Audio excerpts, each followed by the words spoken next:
আসসালামু আলাইকুম। সবাই কেমন আছেন? আশা করি সবাই ভালো আছেন। আজ আপনাদের জন্য নিয়ে এসেছি গল্পের দ্বিতীয় পর্ব। আশা করি গল্পটি আপনাদের ভালো লাগবে। তাহলে চলুন শুরু করা যাক। সব বান্ধবী বসে আড্ডা দিচ্ছি কলির জন্মদিন নিয়ে। এমন সময় আমার ফোনে একটা মেসেজ ঢোকে। সুজাতা বলে, "কি রে, কে মেসেজ করলো তোকে? নিশ্চয়ই শিপু।" আমি না দেখেই বুঝতে পারলাম শিপু মেসেজ করেছে। আমি বললাম, "আর কে হবে ও ছাড়া?" এই সময় ও ঘুম থেকে ওঠে। ঘুম থেকে উঠেই আমাকে মেসেজ করে। আজও তার ব্যতিক্রম হলো না। শিখা বলে, "সত্যি ভাই, এমন বয়ফ্রেন্ড ভাগ্যগুণে পাওয়া যায়। তোর কত খেয়াল রাখে।" আমি বললাম, "যাই বলিস তোরা। আমার মতো মেয়ের কপালে এত ভালোবাসা জুটবে আমি কল্পনাই করিনি। আমার যে অভ্যাস সেটা তো তোরা ভালো করেই জানিস।" কলি বলে, "এখন কথা না বাড়িয়ে মেসেজটা পড়তো। কি লিখেছে আমরাও একটু শুনি।" আমি হাসি মুখে মেসেজটা পড়তে শুরু করি। "গুড মর্নিং, কেমন আছো? সকালে নাস্তা করেছো? এখন নিশ্চয়ই কলেজে বসে বান্ধবীদের সাথে আড্ডা দিচ্ছ। কিছু কথা ছিল তোমার সাথে, হয়তো আমি সেগুলো তোমার সামনে বলতে পারতাম না, তাই মেসেজের মাধ্যমে তোমাকে জানাচ্ছি। আমার কথাগুলো শুনে জানি তুমি আমাকে ঘৃণা করবে, এটাই স্বাভাবিক। কেয়া, তুমি অনেক ভালো, খুব সহজে মানুষকে আপন করে নাও, যেমন আমাকে নিয়েছো। আমি জানি তুমি আমাকে অনেক ভালোবাসো, কিন্তু আই এম সরি, আমি তোমাকে ভালোবাসি না। বলতে গেলে ভালোবাসার অভিনয় করেছি। আমি বাংলাদেশে থাকি না, আমার অল ফ্যামিলি দুবাই থাকে। আমি সেখানেই বড় হয়েছি, স্কুল কলেজ সব ওখানে। কলেজে ছুটি হয়েছে তাই বাংলাদেশে ঘুরতে এসেছি। তোমার সাথে প্রেম করার কোনো ইচ্ছা আমার ছিল না, শুধু একজনের কথা রাখতে গিয়ে তোমার সাথে প্রেমের অভিনয় করেছি। সে আর কেউ না, তোমারই বন্ধু অনিক। তোমার কারণে ওর গার্লফ্রেন্ড ছেড়ে চলে গেছে, তার জন্য ও খুব ভেঙে পড়েছিল, তাই আমি বাধ্য হলাম তোমার সাথে এটা করতে। আমি আজ ভোরের ফ্লাইটে দুবাই চলে এসেছি। দুবাই এয়ারপোর্ট থেকে তোমাকে মেসেজটা করছি, পারলে আমাকে ক্ষমা করে দিও। আমাকে ভুলে নতুন করে শুরু করো, ইতি।" মেসেজটা পড়তে পড়তে বসা থেকে দাঁড়িয়ে গেলাম। চোখের কোণ দিয়ে জল গড়িয়ে পড়ছে। আমার হাত থেকে ফোনটা পড়ে যায়। এটা অসম্ভব। শিপু আমার সাথে এমনটা করতে পারে না। আমাকে কাঁদতে দেখে কলি বলে, "কি রে, তুই কাঁদছিস কেন?" আসলে আমি মেসেজটা মনে মনেই পড়েছি, ওরা শুনতে পায়নি। সুজাতা বলে, "আরে বলবি তো, কি লিখেছে শিপু, যার জন্য তুই কাঁদছিস?" আমি আর নিজেকে ধরে রাখতে পারলাম না, চিৎকার দিয়ে কেঁদে উঠলাম। কলি আমাকে জড়িয়ে ধরে বলে, "কি হয়েছে তোর, এভাবে কাঁদছিস কেন? শান্ত হয়ে যা প্লিজ। কি হয়েছে খুলে বল।" শিখা বলে, "ওকে জিজ্ঞেস না করে ফোনটা ওঠা, দেখ ফোনে কি মেসেজ এসেছে।" সুজাতা ফোন উঠিয়ে পড়তে শুরু করে। মেসেজ পড়ে সুজাতা অবাক হয়ে যায়। তার সাথে সাথে কলি, শিখা, ওরা দুজনও অবাক হয়ে যায়। একে অপরের মুখ দেখাদেখি করছে। কলি বলে, "শেষমেশ অনেক এমনটা করলো?" সুজাতা বলে, "সেদিন ও বলল না, তোকে আমি এমনি ছেড়ে দেব না, যতটা কষ্ট আমি পাচ্ছি ততটা কষ্ট তোকে ফিরিয়ে দেব।" শিখা বলে, "সামান্য একটু ভুলের জন্য এমনটা করলো অনিক? ভাবতে পারছি না। ও ছেলে মানুষ, যে কোনোভাবে ম্যানেজ করে নিতে পারবে, কিন্তু কেয়া, ও নিজেকে সামলাবে কিভাবে?" এরপর ওরা সবাই মিলে আমাকে বোঝানোর চেষ্টা করছে, কিন্তু আমার চোখের পানি বাদ মানছে না। কাল রাতেই তো একে অপরের কত কাছে চলে এসেছিলাম, আজ হঠাৎ ওকে হারিয়ে ফেললাম। এটা জাস্ট মেনে নেওয়া যাচ্ছে না। আমি আর পারছি না, তাই ক্লাস না করে বাসার দিকে রওনা দিলাম। আমাকে ওরা একা ছাড়লো না, ক্লাস ছেড়ে আমার সাথে চলে এলো। অসময় কলেজ থেকে বাসায় ফেরাতে মা জিজ্ঞেস করলো, "কলেজ না করে চলে এলি কেন? তোর কি শরীর খারাপ?" আমাকে আর উত্তর দিতে হলো না। সুজাতা বলে, "না আন্টি, সব ঠিক আছে, ক্লাস হচ্ছিল না তাই চলে এলাম।" মায়ের মন মেয়ের চেহারা দেখলেই বুঝতে পারে। আমার মা বলে, "কিন্তু ওকে এমন দেখাচ্ছে কেন? মনে হচ্ছে কেঁদেছে?" আমি বললাম, "ও কিছু না মা, চোখে একটা পোকা পড়েছিল, তাই পানির ঝাপটা দিয়েছি, সেই জন্য চোখ লাল হয়ে গেছে।" এই বলে রুমে চলে গেলাম। জানি না আমার কথা কতটুকু বিশ্বাস করেছে মা। সেদিন সারাদিন আমার বান্ধবীরা আমার সাথেই ছিল। সন্ধ্যার দিকে বাড়ি ফিরে যায়, তবে যাওয়ার আগে আমাকে বারবার অনুরোধ করে, "এমন কিছু করবি না যার জন্য তোর মা বাবাকে কষ্ট পেতে হয়। যাই করিস না কেন, আগে মা বাবার কথা মাথায় রাখবি।" আরও অনেক কিছু বুঝিয়ে গেল। ওরা কি বুঝবে মন ভাঙার বেদনা কতটা কষ্টদায়ক। আমি বুঝতে পারছি, আমার যেমন কষ্ট হচ্ছে ঠিক তেমনি ওই মেয়েটারও কষ্ট হয়েছিল। মেয়েটাও তো আমার মতো কেঁদেছিল, কিন্তু আমি তার কষ্ট বুঝতে না চেয়ে উল্টো হেসেছি। শিপুর কথা খুব মনে পড়ছে। কয়েকবার ফোনে ট্রাই করেছি, কিন্তু ফোন বন্ধ। ফেসবুক, হোয়াটসঅ্যাপ, ইমো সব কিছুতে আমাকে ব্লক দিয়ে রেখেছে, কোনো কিছুতেই ওকে পাওয়া যাচ্ছে না।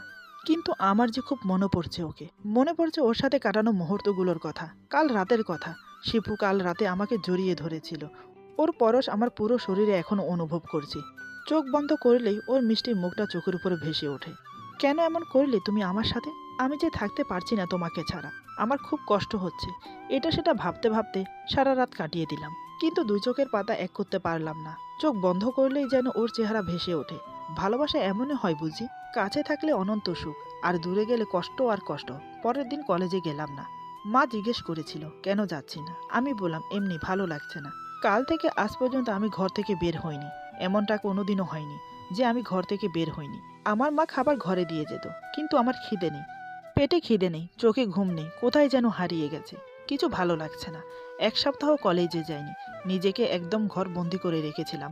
মাঝে মাঝে বান্ধবীরা এসে দেখা করে যেত। এই 1 সপ্তাহ ঠিকমতো খাওয়া দাওয়া করিনি, রাতের ঘুম তো ছিলই না, তাতে করে চোখের নিচে কালি পড়েছে। আজ কলেজে এসেছি, দেখি সবাই বসে আছে। আমাকে দেখে ওরা উঠে আসে। কলি বলে, ফাইনালি তুই কলেজে এলি, জানিস আমরা কত খুশি হয়েছি, তুই ছাড়া ভালোই লাগে না। আমি কিছু বললাম না, আমার চোখ অনেকে খুঁজছে। সুজাতা বলে, কি রে, তুই কি কাউকে খুঁজছিস? আমি বললাম, অনেক কোথায়? শিখা বলে, কেন, ওই ফাজিলটার জন্য তোর আজ এই অবস্থা। আমি বললাম, ওসব ছাড়, অনেক কোথায় সেটা বল। কলি বলে, ওই দেখ এদিকে পিঠ করে বসে আছে। আমি পায়ে পায়ে ওর কাছে গেলাম। অনেক আমাকে দেখে উঠে দাঁড়ায়, আমার চোখে চোখ রেখে তাকিয়ে আছে। আমার অবস্থা দেখে একটু ঘাবড়ে যায়। আমি বললাম, কাল বিকেলে আমার সাথে একটু দেখা করতে পারবি? আমার মুখে এই কথা শুনে অবাক হয়। ও ভেবেছে আমি শিপুর কথা বলবো। অনেক নিজেকে স্বাভাবিক করে বলে, কেন, কোনো দরকার আছে? আমি বললাম, আছে, কাল বিকেলে ফরেস্ট গার্ডেনে জরুরি কথা আছে, চলে আসবি। আমি অপেক্ষা করব, এই বলে চলে গেলাম। আমার আচরণ দেখে একে অপরের মুখ দেখাদেখি করছে। সবাই ভেবেছে আমি অনেকের সাথে ঝগড়া করব, কিন্তু আমি সেটা করিনি। কিন্তু কেন? আমি সবাইকে নিয়ে ক্লাসে চলে গেলাম। পরের দিন বিকেলে অনেক আমার আগে এসে বসে আছে। কিছুক্ষণ পর আমি একটা মেয়েকে নিয়ে এসে হাজির হই ওর সামনে। মেয়েটাকে দেখে অনেক বসা থেকে উঠে দাঁড়ালো, চোখ গোল গোল করে তাকিয়ে আছে মেয়েটার দিকে। বিশ্বাস করতে পারছে না আমার সাথে ওকে দেখবে, তাও আবার 2 মাস পর। মেয়েটা আর কেউ না, অনিকের গার্লফ্রেন্ড নাদিয়া। নাদিয়া অনিকের দিকে তাকিয়ে আছে অশ্রু ভরা চোখে। অনেক কিছু বলবে তার আগে নাদিয়া বলে, আমাকে ক্ষমা করে দাও, আমি তোমাকে ভুল বুঝেছি। আমার উচিত ছিল আগে যাচাই করা, কিন্তু আমি সেটা না করে তোমার সাথে ব্রেকআপ করে নিয়েছি। আমি অনেক বড় ভুল করেছি, আমাকে ক্ষমা করে দাও। এই বলে অনিকের বুকে মাথা ঠেকিয়ে কান্নায় ভেঙে পড়ে। অনেক খুশিতে আত্মহারা হয়ে নাদিয়াকে জড়িয়ে ধরে। হয়তো খুশির কারণে অনিকের চোখ থেকে 2 ফোঁটা জল গড়িয়ে পড়ল। কিছুক্ষণ অতিবাহিত হওয়ার পর স্বাভাবিক হয় দুজন। আমি ওদেরকে ওই অবস্থায় দেখে অন্যদিকে ফিরেছিলাম। আমারও চোখ দিয়ে জল গড়িয়ে পড়ছে শিপুর কথা মনে করে। আমি চোখের পানি মুছে নাদিয়াকে উদ্দেশ্য করে বললাম, মানুষের কথায় কখনো সম্পর্ক ভেঙো না, আগে যাচাই করবে কতটা সত্যি। আমি এখন আসি, তোমরা ভালো থেকো। অনেক আমাকে পেছন থেকে ডাকে। আমি 2 হাত জোর করে ক্ষমা চেয়ে চলে এলাম। জানি না অনেক কি বুঝতে পারলো।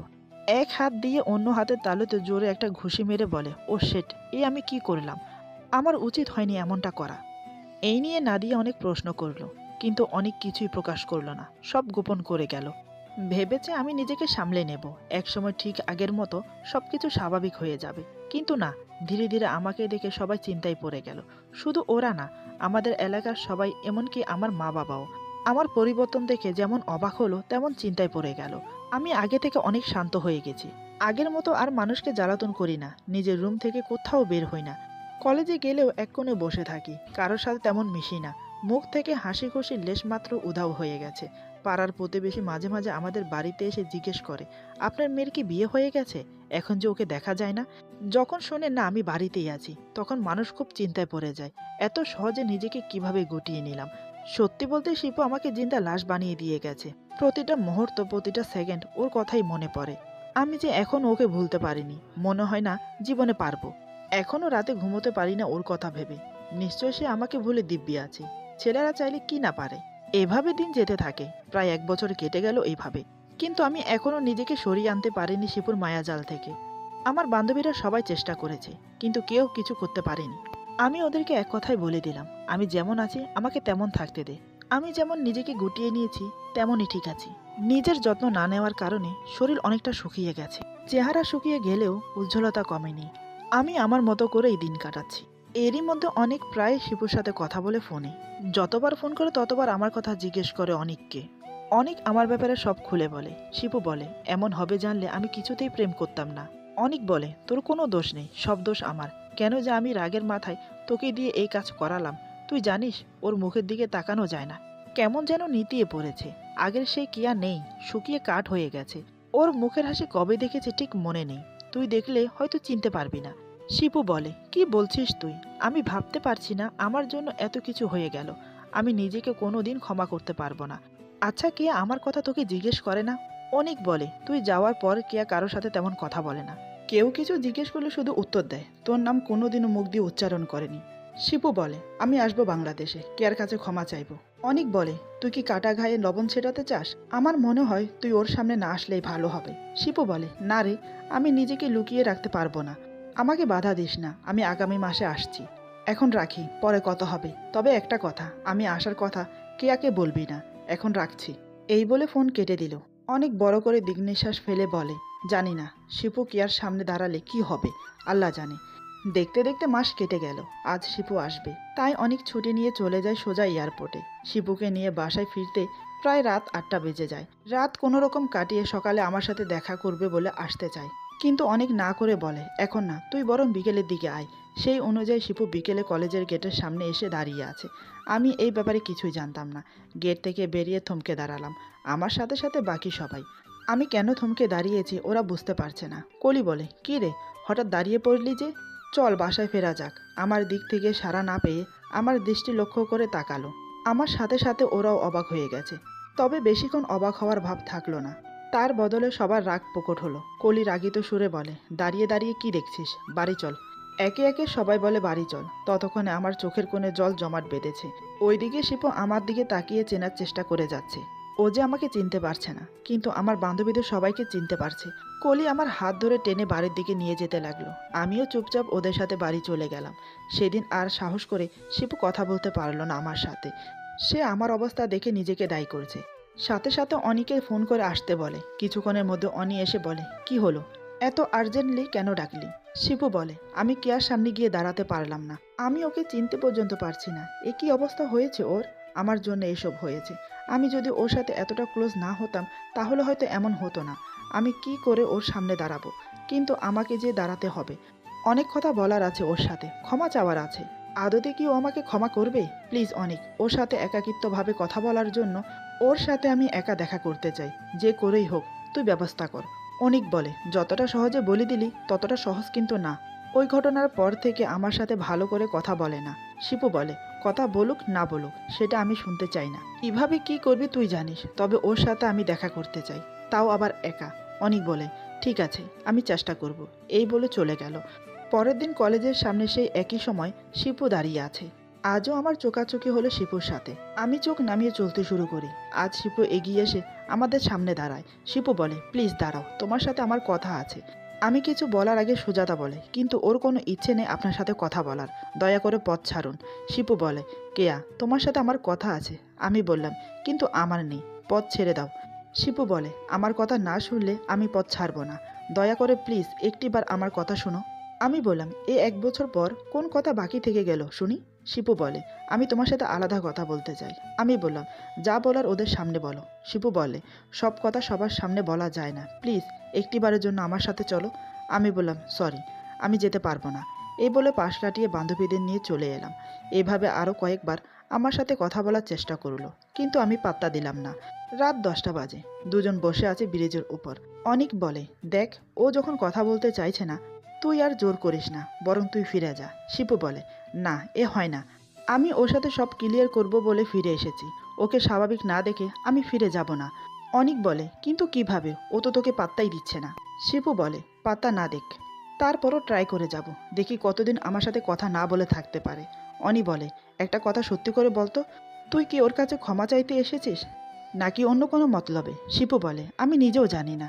তোর মুখে ওর কথা শুনে কেন ছুটে এসেছি, কেন এত মায়া হচ্ছে ওর প্রতি, বিশেষ করে দেখার পর কেন মন ব্যাকুল হয়ে থাকে ওকে একটিবার দেখার জন্য, কেন এত অপমানের পরেও বারবার ওর কাছে ছুটে যাচ্ছি। আমি জানি না, সত্যি আমি জানি না। অনিক বলে, আমার মনে হয় তুই ওকে ভালোবেসে ফেলেছিস, যার জন্য তোর এমন ফিল হচ্ছে। আমি বলি কি, তুই যে ওকে ভালোবাসিস সেটা বলে দে, হয়তো তোর ভালোবাসার কথায় কাজ হয়ে যায়। শিপু বলে, সত্যি বলছিস তুই?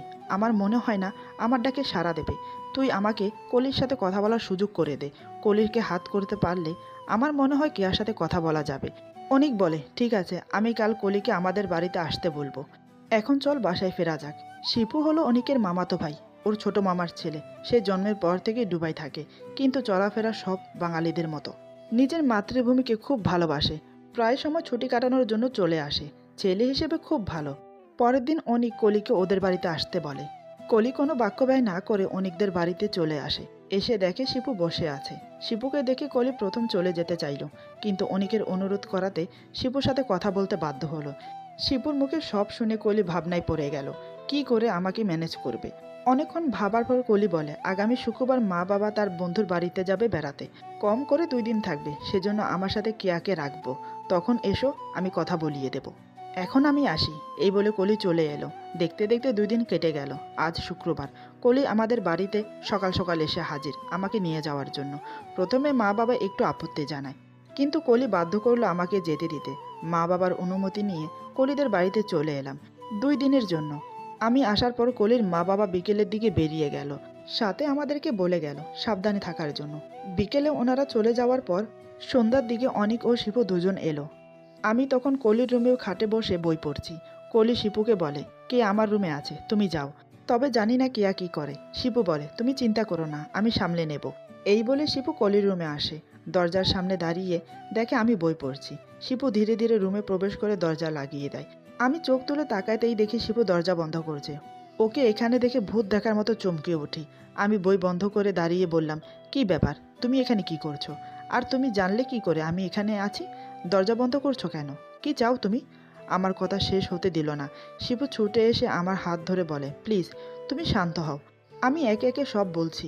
আমি নিজের হাত ছাড়িয়ে নিয়ে বললাম, খবরদার, আমাকে তুমি টাচ করবে না, যা বলার ওখানে দাঁড়িয়ে বলো। শিপু বলে, আমি মানছি আমি ভুল করেছি, আমাকে ক্ষমা করে দাও। আমি বললাম, ক্ষমা? কিসের ক্ষমা? আমার সাথে যা হয়েছে সেটা আমার ভূমিতব্য, তার জন্য আমি কাউকে দায়ী করি না। দয়া করে তুমি আসতে পারো, তোমার চেহারা দেখার কোনো ইচ্ছে আমার নেই। শিপু বলে, কোনো ভূমিতব্য না, সব হয়েছে আমার ইচ্ছেতে। আমি জেনে শুনে তোমার সাথে প্রেমের অভিনয় করেছি, তুমি আমাকে ক্ষমা করে দাও। আমি বললাম, খুব ভালো, আর কিছু বলার আছে? শিপু বলে, আছে, আরও অনেক কথা বলার আছে। তুমি যদি শান্ত হয়ে একটু বসো, তাহলে আমি সব বলতে পারি। আমি বললাম, কথা বলা শেষ হলে চলে যাবে তো? কথা দিতে হবে, আর কখনো বিরক্ত করতে আসবে না। শিপু বলে, কথা দিতে পারছি না, যা বলতে চাইছি সেটার পর হয়তো তোমাকে আরও বেশি বিরক্ত করতে পারি। আমি বললাম, তাহলে শোনার কোনো প্রয়োজন নেই, তুমি আসতে পারো। আমি ওকে কথাগুলো বলছি ঠিকই অভিমান সুরে, কিন্তু মনে মনে খুব কষ্ট হচ্ছে। ইচ্ছে করছে ওর বুকে ঝাঁপিয়ে পড়ে চিৎকার করে মনের কষ্টটা বের করি। কিন্তু যার ভালোবাসা নিয়ে বেঁচে থাকতে চেয়েছিলাম সে আমাকে ধোঁকা দিয়েছে। আমাকে ভালোই বাসনি, তাহলে আমি কোন অধিকারে ওর বুকে ঝাঁপিয়ে পড়ে নিজের কষ্ট প্রকাশ করব? সে নিজেই তো আমাকে কষ্ট দিয়ে গেছে, এই যন্ত্রণা আমাকে কুরে কুরে খাচ্ছে। হয়তো সেটা আমার প্রাপ্য ছিল না। আমাকে চুপ থাকতে দেখে শিপু বলে, তুমি শুনতে না চাইলেও আমি বলতে বাধ্য, প্লিজ দয়া করে একটু আমার কথাটা শোনো। আমি বললাম, যা বলার জলদি বলো, তোমার সাথে এক রুমে থাকতে আমার দম বন্ধ হয়ে আসছে। শিপু বলে, প্রথমত আমার কর্মকাণ্ডের জন্য ক্ষমা চাইছি, দয়া করে আমাকে ক্ষমা করো। আমি বুঝেছি তোমার মুহূর্ত কি আমার জীবনে।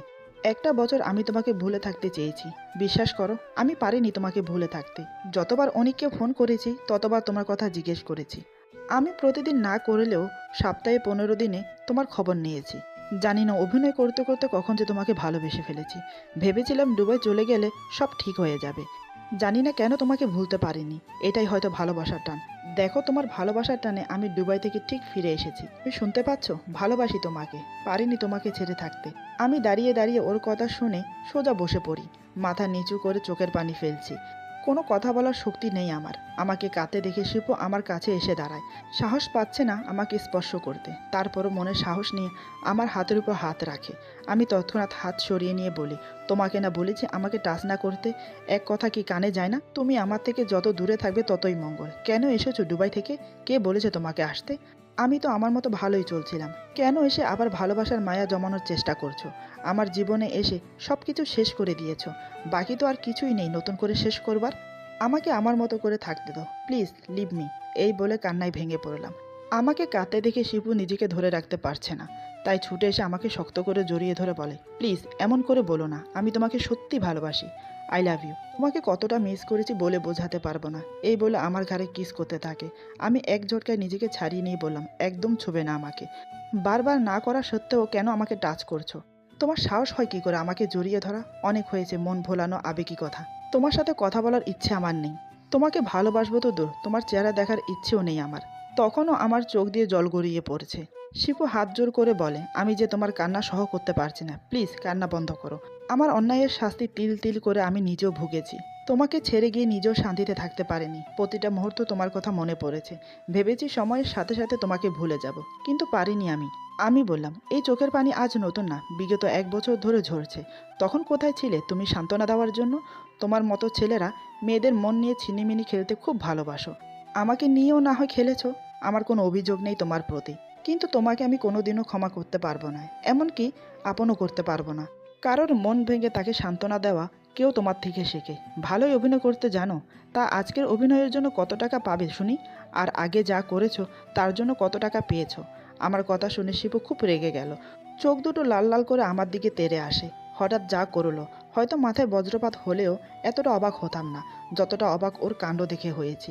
মানুষ এমনও করতে পারে? এরপর যা হলো, আজকের গল্প এখানে সমাপ্ত। গল্পের বাকি অংশ পেয়ে যাবেন আগামী পর্বে। আশা করি গল্পটি আপনাদের ভালো লাগবে। যদি ভালো লাগে তাহলে লাইক, কমেন্ট এবং সাবস্ক্রাইব করে আমাদের পাশে থাকুন। পাশে থাকা বেল আইকন প্রেস করে দেবেন, তাহলে আমাদের নিত্য নতুন ভিডিও আপনাদের কাছে পৌঁছে যাবে। সবাই ভালো থাকবেন, সুস্থ থাকবেন। আল্লাহ হাফেজ।